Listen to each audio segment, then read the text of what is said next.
documented contact cases in history. At first, the sightings began occurring at some distance from his home, but it wasn't long before the craft began appearing over his backyard.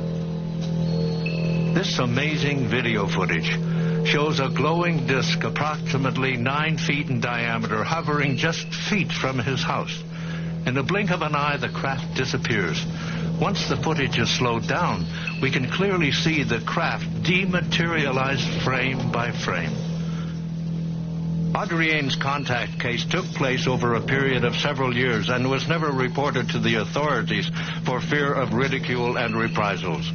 Among the numerous hours of footage taken, this sighting remains one of the most dramatic. It began at 10:03 p.m. on October the 20th, 1995, and took place over a 50-minute period. The encounter ended with Adrienne following the craft at high speeds down the freeway. Here we see the craft minutes after the sighting begins.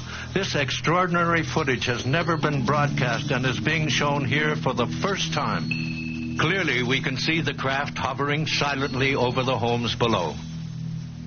These large crafts are commonly referred to as beam ships, or in some cases, motherships. They gained their reputation by their reported immense size and softly glowing light emitted by the craft's operation.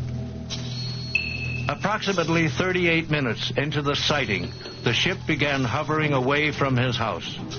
He followed the craft in his car and stopped along the freeway to film it hovering near an apartment complex. Minutes later, the craft flew directly over Miami's International Airport, where it hovered momentarily.